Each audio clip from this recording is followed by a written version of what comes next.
want you. Grab my hand. Grab my hand and get up. You got it. You hear me? You got a chance. I don't care what nobody say. I don't care what you're going through right now. I don't care about none of that. You got a chance. You hear me? You got the same 24 hours as everybody on this planet. You got a chance. You hear me? I'm supposed to be dead. You hear me? I was the first to make it out outside of my teenage years. I'm supposed to be dead. Welcome to PUSHBOY Podcast. Today we have, I'm not going to make sure this time. You just did. It's all good. Today we have a very special guest. Her name is Phee QUANN. She is she has her own company called Basian. She's a great makeup artist. Welcome to the show. Thanks for coming on and joining us today. So I just want you to tell everybody, what you have going on. So as you stated, I am a makeup artist. My brand and my name is Basian. No huge significant meaning behind it, just something I came up with. I also do eyelash extensions, and I just started doing brow tinting as well. So I'm just a beautypreneur. That's what I call myself. That's just currently what I probably will keep falling. So that's just currently what I'm working on right now. I like that. Working on right now, trying to get more invested in anything that concerns beauty, because I feel like that's one thing people will always pay and invest in. Mm-hmm. Definitely. And what I have a question about your makeup. Right? It was Beats by Basian. I done said it 10 times and got it wrong now. But Beats by Basian. Now, my big thing with concern with makeup, right, is I hear a lot of people say, this makeup messed up my skin. Like, what are they doing wrong? Do you think? Like, what do you? You know what I'm saying? Because you see some women, they'll put it on and then they be like, oh yeah, it tore my skin up or something. I don't know. you understand what I'm saying? Yeah. I mean, I guess you mean like breaking out. Yeah. Like, what are they doing wrong? Like, you know what I mean? From my own experience, is you have to like really invest and research into the makeup that you're buying, and then you just have to know your skin type. Like if you're acne prone, if you're oily, if you have dry skin, if you have combination skin, and then look up the reviews for certain products, or when you go into Sephora or MAC or Ulta, speak with a makeup specialist. Mm-hmm. And just tell them what type of skin you have, so they can kind of steer you in the right direction on what to invest in. And a lot of times people don't really take care of their skin as well. So it comes with good, I don't know if hygiene would be the proper word, but it comes with also taking care of your natural skin, like cleansing, masking, and it's levels to it. You can't. There's a lot of levels. Say that word. Yeah, I like that. Exfoliate. But yeah, because it's you don't even think that deep into it when you see it. Like, you see women shopping for makeup, you just think they going out, pick this.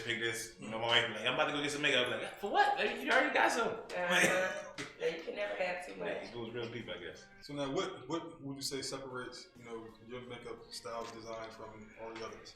What would differentiate you? What would make somebody come to you instead of somebody else? I would say because I'm very passionate. I take my time. I don't send my clients out the house looking any old type of way. I give them exactly what they're asking for. I don't try to put my own twist on anything. I might make suggestions, like if I think a foundation is like too light or something. But when someone's coming to get service, I've learned that you got to give them what they want. You can make suggestions, but you can't say, oh, well, I'm not doing it because I don't like it. So it's all about them and, what they want. So I would say what makes me stand out the most is that I take my time with each client. I don't rush. And I make sure they are satisfied before they leave. If they're not satisfied with something, I could be there all night. Okay, what you want me to fix? What you want me to take off? Because it's my business and my brand, and I'm very serious. And when you step out, you're representing me. So you make sure you basically personalize every single client, so that no one client is the same. So everybody's treated basically according to their skin texture and everything else. Great customer service. So the service always makes people stand out. If you give excellent service, you will always stand out from the next. And it sounds like your service is a top-notch level. Yes, something I learned along the way. Customer service comes along the way. Definitely does. Definitely. Now, it sounds like Love and Hip Hop needs you, because I'll be watching certain things, right? I'll be watching certain things like I walked in the house the other day. I walked in the house the other day and the reunion was on. And I'm like, why do they look so fake? You know what I mean? Like, and I see you have makeup on right now and it looks natural. Right? You know what I'm saying? When I looked at them, it looked like she about to melt in a minute. Like, you know what I mean? Like, are they doing something wrong? I mean, it could be like the cameras, I would say, and sometimes, I think it's just the cameras. Yeah. Because and then it's the lighting. Like under this, like this is a soft lighting, so my makeup appears soft. But I'm not saying if we were under a white light it would appear harsh, but you would maybe see maybe like more fine lines or more pores. It depends on the light, and they're like under like intense light. Yeah. So I don't think it necessarily has to do with the makeup artist being bad. I'll be in there going crazy like. Told my daughter, nah, you can't watch this. Turn this off. You see that? Nope, you never doing that, right? Then it ain't even their fault. It's the light. Yeah. I mean, I'm not saying that all the makeup artists are good, but I think a lot of it has to do with the light. The lighting. What drew you to that profession? I've always been interested in doing makeup since I was in high school, 2007. I first started wearing makeup to cover where I was real ashamed of like the marks and scars on my legs, so I would wear foundation on my legs, and that's how to cover up like the marks and just scars and stuff. And that's how I started out, and I was like, oh wow, makeup can cover this, and then I'm like, I wonder what this can do, I wonder what that can do, and I started wearing it on my face because that's what it was meant for you to be wearing, not on your damn legs. So it's really kind of stemmed from I guess an insecurity. And then, I've just always been interested in since 2007. Now, do you look at it? Do you approach it from a like artistic point of view? Like you're an artist, you're a makeup artist, but so do you approach it from that aspect? Like, do you practice? Like, you know what I mean? Is there? Because I really, when I think of makeup artists, I don't think of somebody practicing makeup. I think that they go learn it and they just do it. But you have to practice it at some point. So like, how do you prepare for? Say you have a high-end clients coming, excuse me, and what is the preparation for the process? The preparation would be first I would like ask them to like send me an ideal picture, and then depending on their skin type, I'll sometimes ask them what their skin type is. I already know their complexion because most of the time my clients work from social media. So once I get that, I'll YouTube maybe like if they were a darker skin client, makeup for darker skin tone women or fairer skin, just to learn different techniques that I feel that I don't know. And then sometimes I'll practice the eye look on myself just to make sure that I can do it. And then when they come, it's easier to do once they're in my chair and I'm not all over the place like, well, what the hell am I doing? Because I've already practiced the eye look. But most of the time I just Google or go on YouTube and just to get tips and tricks if they have textured skin or if they have acne or they have large pores. So it's like different techniques that you need for different people. It's crazy. It's a lot. That's a lot. That's a lot of detail.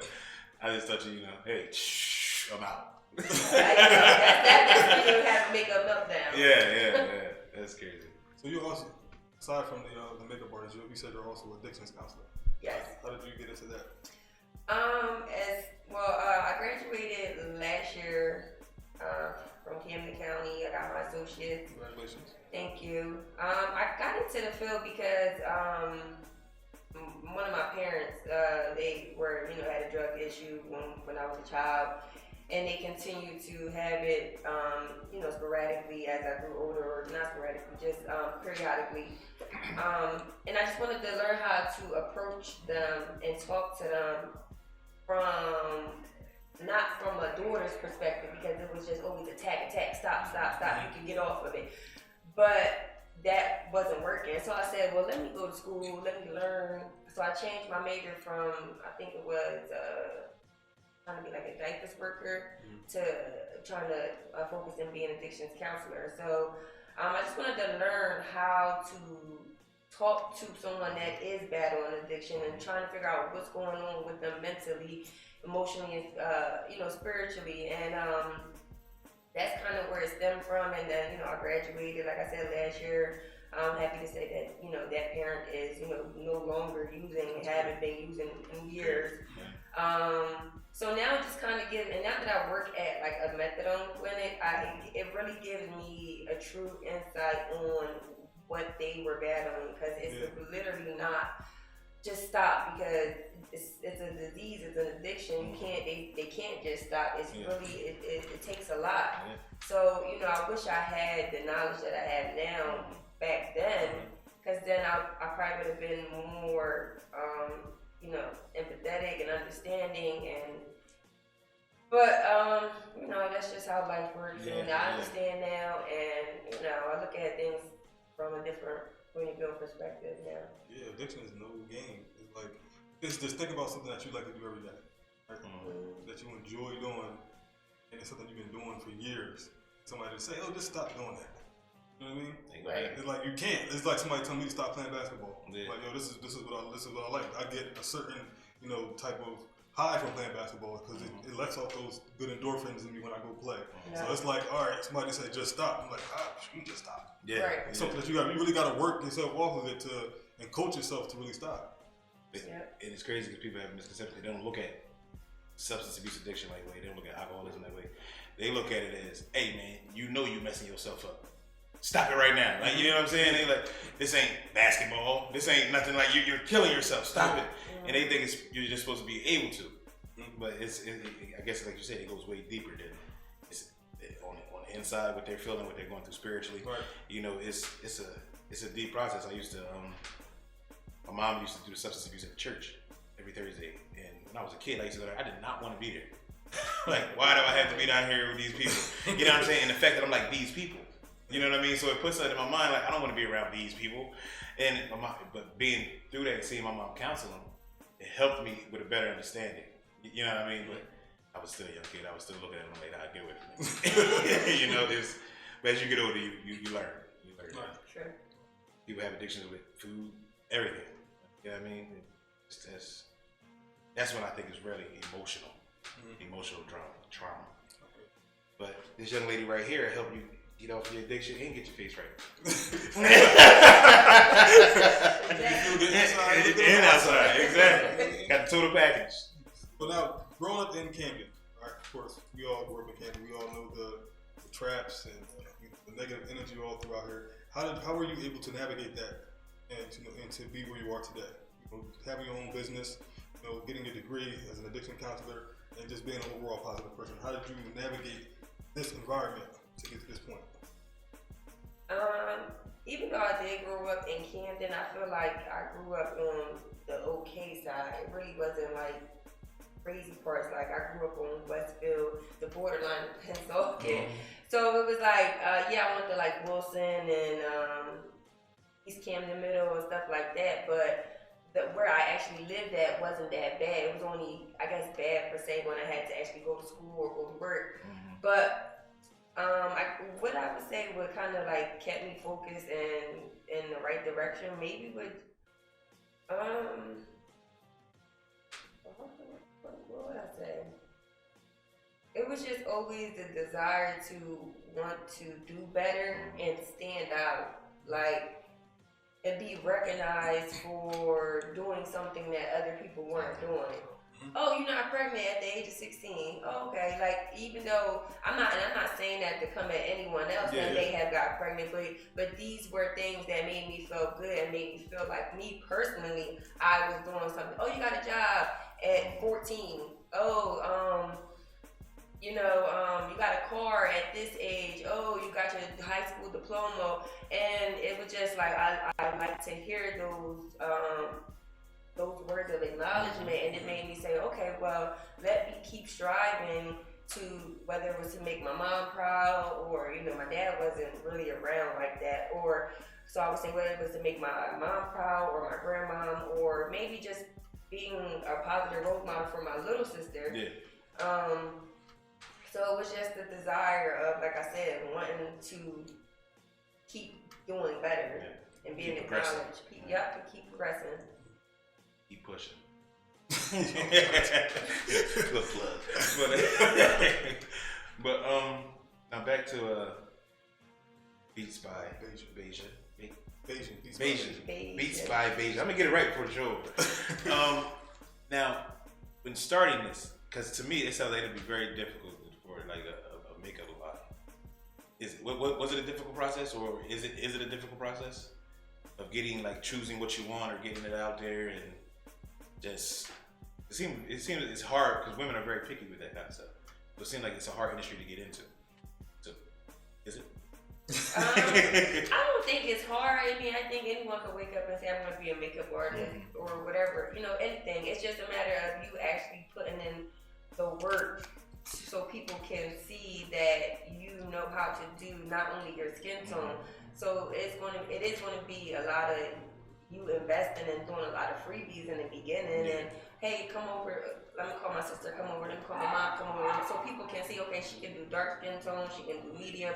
So and then like investing in the product, that's going to be a lot of money because I only use the best on me. So whatever I use on me, I use on my client. So even though I don't necessarily have to do it that way, but it's like I know the outcome I get when I use top brand. So I want the same finish for whoever I do. So I would say investing, that's gonna be a lot of money. I think it's a lot. I think what you said was very important is that you gave out freebies. Yeah. Because when you first start in the business, you really have to prove that you can actually do something. A lot of people just not gonna come and say, "All right, this is my price. All right, where's your work? What did you do before this?" Right, exactly. Can I see your portfolio? Like, and it's just you. Yeah, a lot of times people forget that that's an important thing to do. Like, you really have to like give stuff out free in order to get something back. Yeah, free haircuts added. You have to. It's crazy. Now, because when I was in a barber school, hair school, they had makeup artists there also. And do you do like the other kind of makeup, like had they be people come for Halloween? If somebody want to come to you for Halloween, do you do that kind of stuff too? Yeah, last year was actually my first year doing Halloween makeup, so it was cool. I like doing stuff like that. Some of them get real detailed. I'm like, it look real as hell. Like she had a gunshot in her face, and she made it look like it had a hole in her cheek. Like it was real. That's the fun stuff. That's crazy. That's what's up. That's what's up. So, what you want to do now is we just want you to plug whatever you got. Tell everybody about your Instagram page, your Facebook. Where can they find you? If they want to get beat, they face. So don't mind me. So I also do eyelash extensions and brow tinting. For inquiries about that or bookings, you can go to Beats by Basian Lashes. It says lashes because the brow tinting is something new. So BEATS BASIAN by. Let me just, I was like spelling it out. Beats by Basian Lashes. Or if you want to go inquire about makeup, it's just Beats by Basian. Or if you're just saying that's too much and you just want to contact me directly, my Instagram is Phee Basian. Or on Facebook, it's Phee QUANN. And I'm fairly quick with replying back and giving you, the price details and, confirming and booking an appointment. I'm definitely not one of them people that's going to take forever to write back or just get at you when I can. Yeah, I have a question because I don't know. What is lash? Lash extension. Before you say I want to take a shot before you answer. Lash tinting. Now that's what I thought you said too. You said lash tinting? I was about to say it's coloring, dummy. But no, I think I heard it as lash extension thing, and it's literally like you put. Is it like the hairs? They like don't put them in you. But we're stupid men. Yeah. Matter of fact, let me You're touching your eyebrow, but you talking about lashes. Like, can you extend the lashes? So what is the actual extension? The eyelash extensions is when you apply false lashes to your natural lash, and they last 2 weeks to a month. So they're kind of semi-permanent, but they grow out as your natural lashes grow. So it's just giving, adding more depth and more volume to your natural lashes. I'm sorry, I'll look a little. Just how somebody gets hair extensions, it's lash extensions. No, I'm a little confused. So wait, my eyelashes are growing. You have most people have 3 layers of lashes, so yeah, your lashes do grow. Really? I'm just saying. Fall off and shit all the time. Yeah. Oh. They, I'm like, they've been this length since. as long as I can remember. Because I never thought about eyelashes growing. You know what I mean? Never, yeah, I know, but it seems like they just there. And it don't go nowhere. It really does enhance the look, though. Like the difference between like having the short lashes and the long lashes, it enhances your look. Looks. Great. And then the eyebrow tinting is like just defining and making someone that probably doesn't have brows or has little brows go from like thin to maybe like something like how mine are. That's just, you're just tinting the natural hairs to define them more and make them stand out. Okay. And give it like a shape. Yeah, so some guys feel uncomfortable talking about that when they come in the barbershop. They're like, yeah, shave my eyebrows real quick. What? They're like, you shave my eyebrows. Like, yeah, no problem, man. Right. People get it a lot. It's fine. Right. I'm not arching your shit.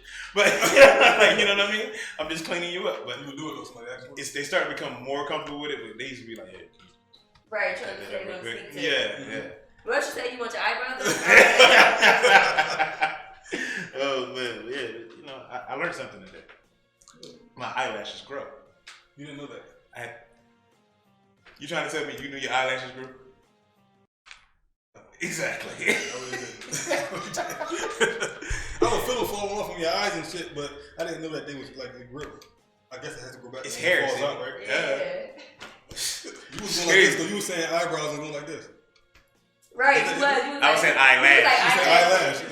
Because what happened was you said, I never said you said eyebrow tinting. Said You said eyebrow tinting, right? No. I said brow tinting. Brow tinting. So you said lash tint. I hear brow tint. All right. Yeah. So whatever. Thank you very much. Appreciate it. Anything else you would like to tell the people that they may not know? I'm good. Hey, y'all know where to reach her. Holla at her if you want that great look, that flash. Price ranges. For makeup. Call for that. For makeup, natural soft glam is $65. For glamorous glam, that's $75. I do travel, so if that was something you wanted to inquire about, you would just contact me because that price would change depending on the distance you are from me. For lash extensions, it's the classic set, which is $75, and then a hybrid set is $85. And until April 17th, the brow tinting is only $15. But then after the 17th, it will go up $25, and then each person will vary. Like a whole different language. Yes. I'm sitting here like Yeah, right. I know exactly what it is. Oh man, it's funny. You talk about makeup with two guys who have no idea what you're talking about. But, hey, we're learning. Yeah, we're learning. You know. We appreciate you coming. Until, like always, push it till success happens. I'm on the corner with the bass, watching out for the law. I tell my youngin' hand it off, I'ma sit in the car. I used to go visit my dog, now he don't speak at all. I need that Billy and Czar, I don't know what y'all on. I got the mind of a hustler, I tell Camden I'm gone. I give you game long, homie, if your loyalty strong. I'm talking for the people, black people, we on. If you ain't trying on your own, then I don't know what y'all on. Mission I'm on to put my family on. I know the feeling of being broken outside being home. Word. The hardship you've been through, I don't care what nobody else gonna say. I'm proud of you. Oh, Wallow, you don't know me. I don't care if I don't know you. I know somebody to know you. That's why you getting this message. Because I'm proud of you. You hear me? You doing your thing. You done went through all you know, I wanted that promotion. You went and got that. I got this idea. You gonna get business in life. Oh, I'm gonna be a better person. I'm gonna get back with my friend. You've done that. I'm gonna get back. Oh, I'm gonna put my ego to the side. I know I did wrong. Let me get back with my girl. You've done that. I'm proud of you for manning up. I'm proud of you for going after your dreams. I'm proud of you. I'm proud of you. I'm proud of you.